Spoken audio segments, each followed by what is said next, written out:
From the red corner, ladies and gentlemen, representing Strike Force Raptor, Big J.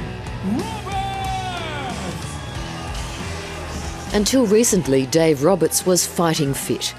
Back in 2011, he took part in a boxing fundraiser for the police youth clubs. My health was fantastic. I was training in the gym, doing a lot of weights and boxing and a lot of cardio, and yeah, I was very fit. Red corner.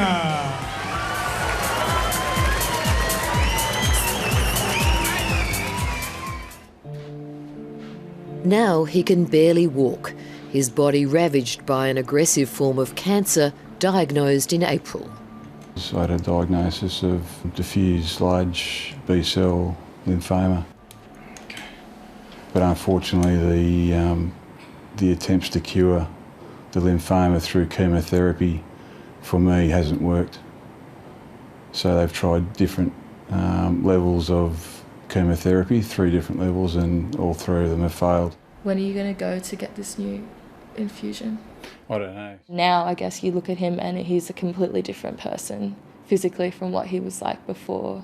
He was so active. He's got fractured bones and he's got cancer through his bones, and he would cough, and if he coughed too hard he would fracture a rib. Dave Roberts spent more than 20 years with the New South Wales Police Force and is now being supported by former colleagues like retired Detective Andrew Gill.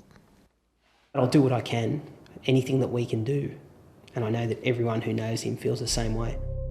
A young police officer has been killed in a drug raid gone wrong in Sydney's west. The toughest time in Dave Roberts' career began in 2010 when he accidentally shot and killed colleague Bill Cruz.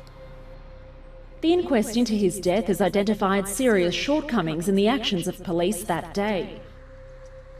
Dave Roberts was medically retired from the police force with PTSD. In his battle with cancer, time is running out.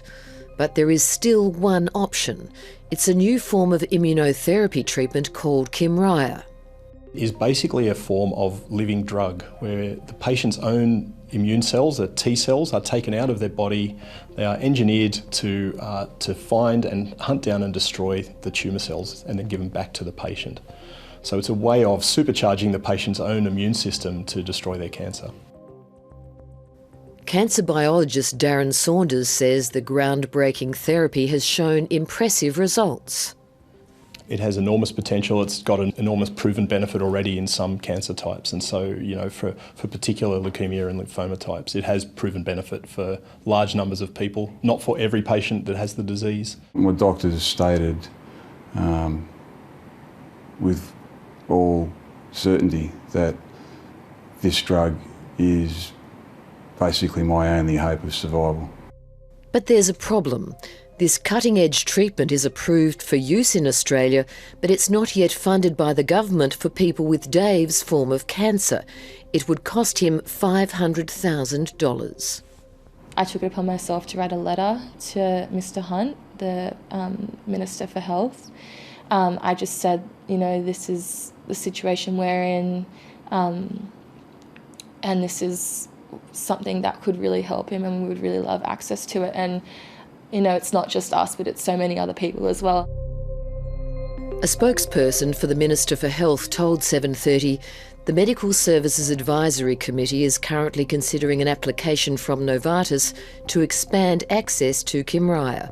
We will continue to urge Novartis to support Mr Roberts. Novartis, the Swiss-based multinational which makes Kymriah, said in a statement, unfortunately it's not possible to provide compassionate access for this type of emerging therapy at this stage, due to its complexities. He's really caught in the middle of a price negotiation between Novartis and the government, and that is wrong. Richard Vines from charity Rare Cancers Australia estimates Kymriah could help as many as 200 lymphoma patients a year in Australia. He doesn't accept that there's not a way to provide it to Dave Roberts now.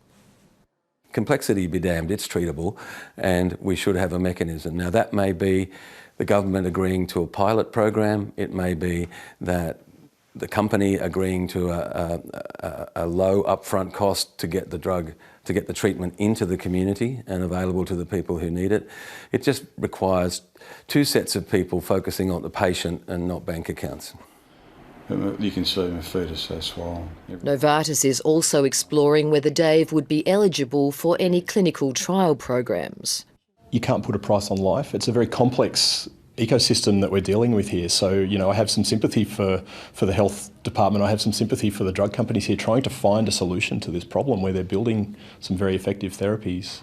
They need to recoup their development costs. The government can't bankrupt our health system by trying to, make it openly accessible to everybody. It's a really fraught issue and very emotional issue, understandably. Some chance is better than no chance, and just the chance if that can work, and know that you've done everything that you can. You can kind of let go after that, I think, but not without knowing that you've tried everything that you can.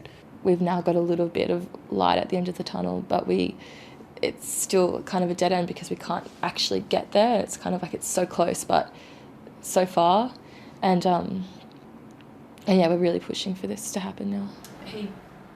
Dave Roberts knows there are no guarantees, but Kim Ryer offers something he could do with at the moment: hope.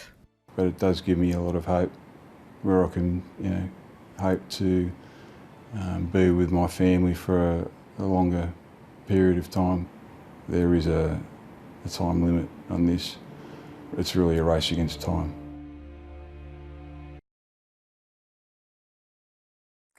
Hi, I'm Lee Sales. Thanks for watching this story. If you'd like to watch more of 730's stories, they are on the left of your screen. And tap on the button below to subscribe and get the latest from ABC News.